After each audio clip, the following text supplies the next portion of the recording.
We got Stunny V2, the stupidest criminals of all time. 2009, Matthew McNally and Joey Miller robbed a home in Iowa using masks drawn onto their faces with permanent black marker. Whilst on the run, the two discovered that permanent black marker doesn't rub off easily, leading to their simple arrest and embarrassingly stupid mugshots. However, these two still look like geniuses in comparison to some of the other idiots we'll be talking about as we discuss the stupidest criminals of all time.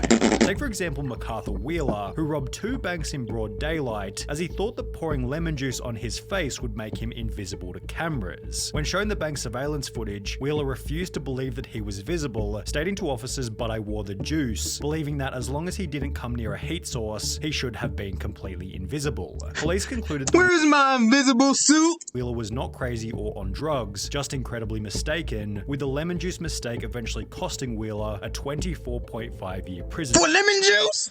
For pouring lemon juice on his face? 24 years? However, if we're on the topic of terrible disguises, then we can't go past Dennis Hawkins, whose disguise as an old lady wasn't much better. His sweater accompanied fake boobs, a full beard, and fittingly clown You need a cane! It's like Spencer from iCarly did that once. He tried to figure out as an old lady, you need a cane. With this insanely recognizable outfit, helping police to catch Hawkins only an hour after the robbery. The police chief for the area stated, "He would get my nomination for dumbest criminal, I think. You still have his black facial hair with a blondish wig. Definitely different." Different is also a good way to describe Patrick McGuire's disguise, who robbed an Illinois convenience store while covering his face with a clear plastic bag. He was only able to obtain $60 from the robbery. However, due to his extensive criminal history, he was sentenced to 15 years in prison. So it's basically just them not using a mask, basically.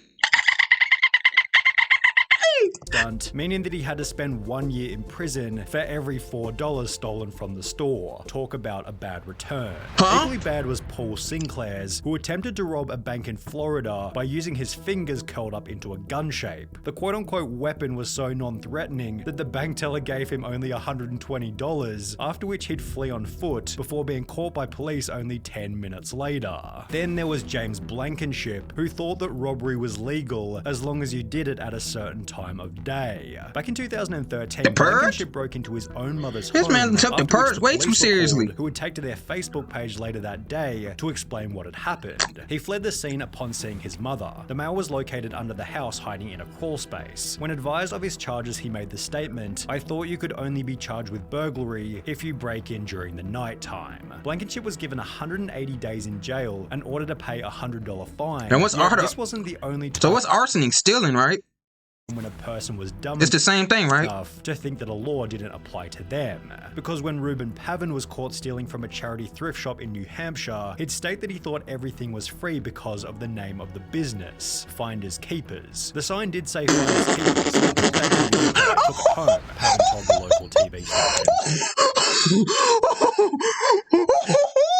A couple of weeks you can't go too hard on him for that, bro. You can't go too hard on that for that. Later, the stuff is still there on the porch. So I'm thinking to myself, finders keepers. They probably just put stuff out there for people to take. The business responded via Facebook stating, you can't punish him too hard for that. Please don't. Saying it is all a misunderstanding. He thought everything at our store was free. Is that really the best defense you could come up with? It's called Finders Keepers. Your store name is Finders Keepers. After which Pavin reportedly turned in the stolen goods to police, holding that his... So he turned it in. Yeah, he turned it in to police. You can't punish him. Not a bad person or a bad dad, and is rather just unbelievably stupid. But was he as dumb as no one is stupid, bro. No one is stupid. Yo, if you have a brain, you're not stupid. It's just we make stupid decisions sometimes. We're not perfect. It's part of being human. Well, you shouldn't get no punishment for that. He returned the stuff. He just made a mistake. Mosley, who in 2013 attempted to rob a store named Discount Gun Sales by using a baseball bat. When Mosley gonna rob a gun store? He gonna run a gun range with a baseball bat? Barged into Discount Gun Sales and smashed a display counter with his baseball bat, the store manager simply pulled out his own personal firearm and pointed it straight at the would-be robber. Why would you go into putting Mosley in the store until he was arrested and charged with first-degree robbery. A similar story then came out of Texas in July 2022 when a gun store was robbed. How are you gonna rob a gun store without a gun? Although this tale instead ended in a body bag, as the robber was fatally shot by the store owner as he tried to exit with his loot. But what happens when you accidentally call 911 whilst committing a crime? Pocket dialing the police is probably a fairly common occurrence. However, for Carson Reinhardt and Nathan Teklemariam, it happened at the most unfortunate moment, specifically while they were breaking into a car. The alert dispatcher soon realized that the call was an accidental one, and moreover that the guys on the other end might be up to no good. For the next 35 minutes, the dispatcher stayed on the line, listening and gathering information, as Teklemariam and Reinhardt did the following. Discovered a car that they thought they could burglarize, discussed how to break into the car, allegedly broke into the car, exclaimed in delight over finding narcotics in the car, became confused as to how and why a police car was following them, and reacted in disbelief when the arresting officer revealed that they'd been on the line to 911 the entire time. Scott Simon found himself in a similar situation, although under much more severe circumstances. Whilst on trial for murder in 2015, Scott was successfully sentenced to life in prison, as 2 years prior he'd pocket dialed the police while admitting to a friend that he was the one who I don't understand this. What did he do? He hit someone?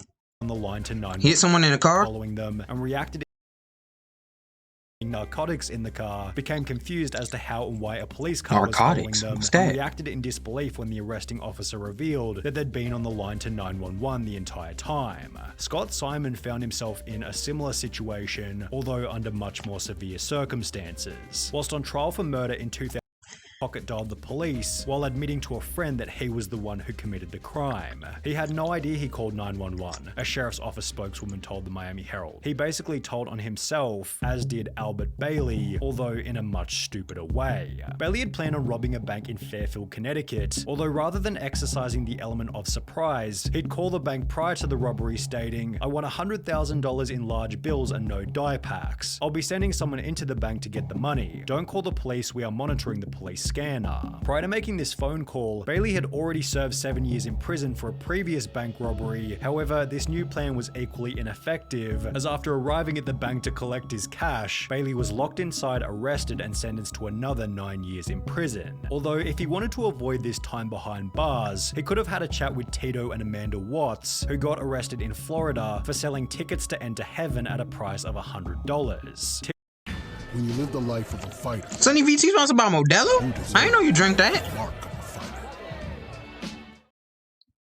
Tito Watts said in his police statement, "I don't care what the police say. The tickets are solid gold. And it was Jesus who gave them to me behind the KFC and said to sell them so I could get me some money to go to outer space. You should arrest Jesus because he's the one who gave me the golden tickets and said to sell them. I'm willing to wear a wire and set Jesus up." The couple had apparently earned over $10,000 from the stunt, meaning that they were able to find people even dumber than them, one of which might have been Ruben Zarate. While attempting to rob a muffler shop in 2008, A muffin Zarate shop? was told that the shop couldn't access He tried to rob a muffin shop? the money safe without their manager, who didn't begin his shift until later that afternoon. Instead of bailing on the robbery, Zarate instead gave them his phone number, asking them to give him a ring the next time the manager was in. Why you want a ring from a muffin shop? So later that afternoon, although after returning to the store, Zarate received no money and was instead met by police and charged with aggravated robbery. Then there was the Aggravated man who robbery. gave What's the difference between first armed robbery and aggravated robbery?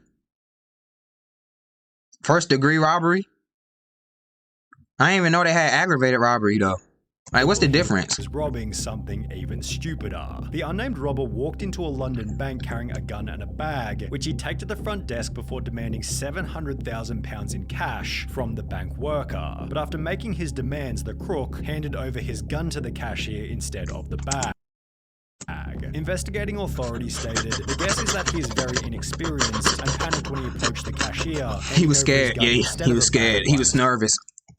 He tried to rob the bank, but he was nervous. That's how you know he's not made for this. Who left an even more damning piece of evidence at his crime scene. After breaking into a house in Atlanta, Jones took a moment to check his Facebook on the owner's computer before leaving without logging out. Less than 3 years later, let me check my Facebook. I broke it out, but let me check my Facebook on your computer real quick. A similar story entered news headlines, reading a 26-year-old Minnesota man has been tracked down by police after leaving his Facebook profile logged in at a house he allegedly robbed, although this story has has a much funnier ending. The homeowner decided to message the robber via his Facebook, stating, "You left a few things at my house last night. How can I get them back to you?" Which was followed by the robber agreeing to come back to the home so he could collect the stuff he forgot.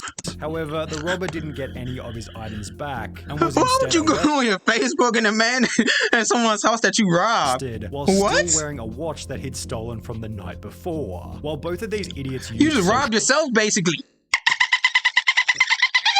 media poorly, Man's robbed at least himself. they didn't brag about the robbery in a YouTube video, as is what happened in the bizarre case of Hannah Sabata. In 2012, at the age of 19, Sabata stole $6,000 from a bank in Nebraska, and while almost anybody else would have simply kept quiet, Hannah instead took to her YouTube channel Jelly Beanie to upload a video titled Chick Bank Robber, in which she'd straight up admit to having just committed a robbery. She'd then discuss her entire methodology for the crime, while showing the money and the amount that had been stolen.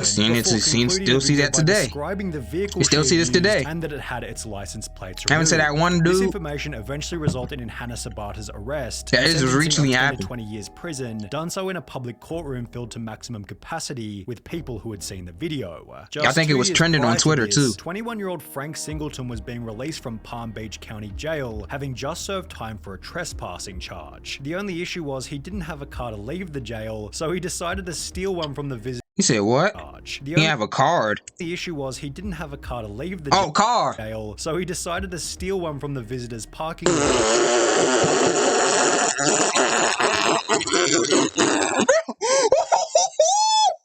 Yo, what were you thinking? Yet the car he decided to steal was a manual, and he could only drive auto.